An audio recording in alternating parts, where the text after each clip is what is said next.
Hey guys, Rob Potter here from Photography Hotspots.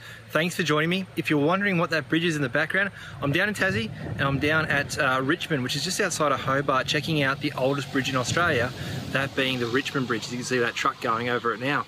It's a fantastic photography location, and in this review, I'll show you some of the photos I've just taken, as well as some of the videos, so that hopefully I can convince you guys to run down and check out not only this historic location, but a fantastic photography location at that. Enjoy.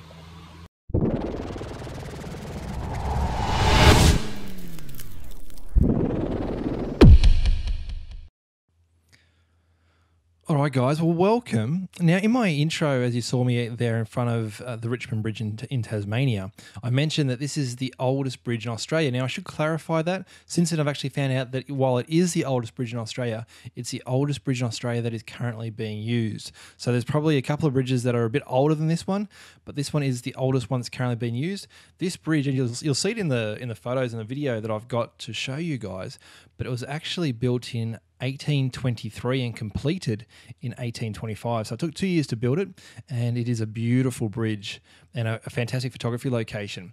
Now, it is in Tasmania, as I mentioned, and I just want to sort of show you where it is in relation to everything else. So we've got Hobart here.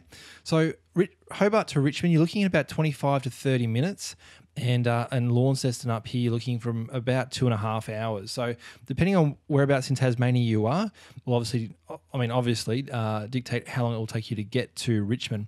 But what I recommend doing is, if you are travelling between Launceston and Hobart, which is what we did, we just took a little bit of a detour to the Richmond Bridge. I don't think it was anything massive, but it's certainly a great way of doing it. Sort of breaks up the drive a little bit, and then allows you to still capture this fantastic photography location. And it's a beautiful town and city as well. So let me show you a couple of videos and then photos that I took on the day. And I certainly recommend you guys getting down there and checking it out. So a couple of things I really liked about this photography location. One is just how beautiful this old sandstone bridge is, or stone bridge is. And I don't know if you can make that out, but that says 1823 right there.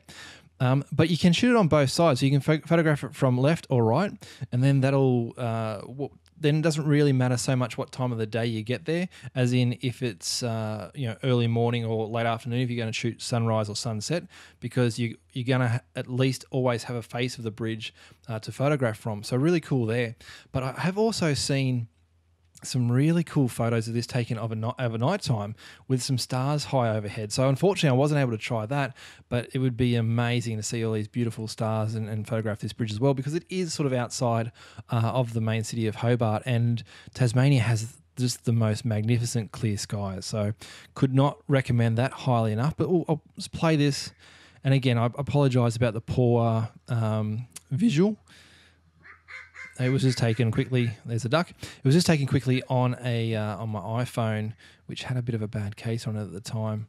But yeah, you can see it. So see it there, and I'm actually standing on a wooden platform, so it's really well looked after. It is very much a popular tourist destination, and I believe that people like Ken Duncan and that have been here a few times to take photos of.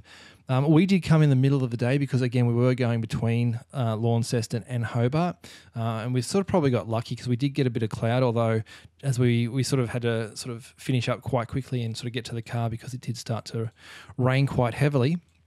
But, sunny 1 minute, raining the next type thing.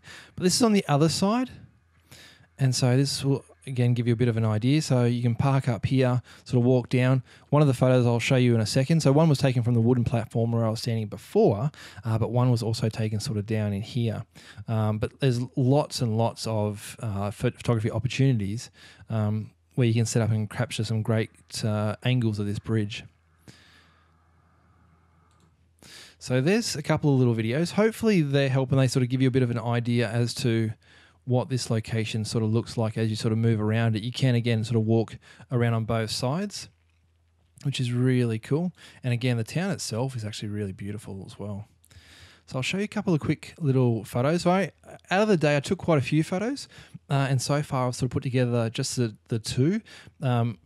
I guess when any time you get to travel down to Tasmania, especially as I did, you take heaps and heaps of photos. So sort of going through them all. But here's one that I took, and as I mentioned before, so I sort of came down down into these reefs, which was not an issue at all. The footing was fine, and you get these beautiful reflections off of the water. And again, this was sort of taken during the middle of the day, but I was quite lucky and we had quite an overcast day, so there wasn't really harsh shadows. And you can see the 1823 there, and just this beautiful bridge. It is simply magnificent. And then this is on the other side.